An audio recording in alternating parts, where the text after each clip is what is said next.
स्वर्गीय नवीनानंद गंतायतक जयंती एवं स्मृतिचारण सभा अनुष्ठित। गजपति जिला पारଳାଖେମୁଣ୍ଡି उत्कल हितैषिणी सभागृह आज सांबादिक स्वर्गत नवीनानंद गंतायतकर जयंती एवं स्मृतिचारण सभा अनुष्ठित होईछि। उत्कल सांबादिक संघ गजपति जिला शाखा पक्षरु आयोजित एही कार्यक्रम रे डीजेन नाथ पाढ़ी अध्यक्षतार मुख्य अतिथि भावे शंकर बक्सी पात्र, मुख्य वक्ता भावे गरुड़ध्वज चौधरी, अनुष्ठानर संपादक सरोज बीर एवं स्वर्गीय गंतायतक सुपुत्र विवेकानंद गंतायत प्रमुख स्वर्गीय गंतायतक तैलचित्र ठारे प्रदीप प्रज्वलन पूर्वक कार्यक्रम शुभ उद्घाटन करथिले।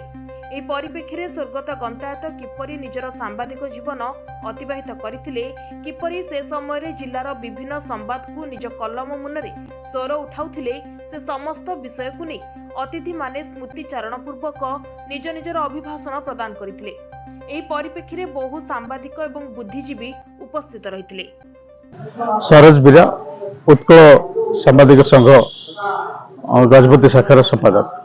सर, आज जो कार्यक्रम नवीनानंद कौ देश कौन मेसेज सांबादिक देखो गजपति जिलार सांबादिकता गोटे माने पुरुखा व्यक्तित्व होती नवीनानंद गंतायत। निश्चय आज स्मरण कर गोटे मुहूर्त निश्चित भाव एक माने उपयुक्त समय जहाँकि उत्कल सांबादिक संघ पक्षर आयोजित कराई आमर जो उत्कल हितैषिणी समाज गृह ए कार्यक्रम आयोजन कराई।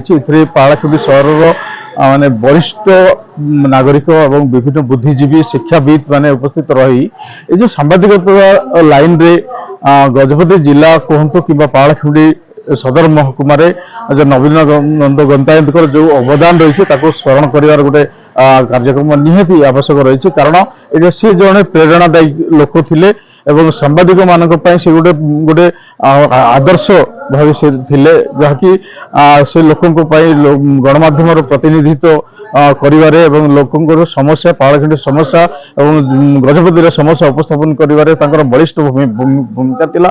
निश्चित भाव आज तांकर स्मृतिचारण कराहोछि। तांको उद्देश्य तांकर जो कार्यकलाप जो आलोचना चक्रटा आयोजन होइछि निश्चित भाव यह समस्त एक प्रेरणादायी रहिबो बोली।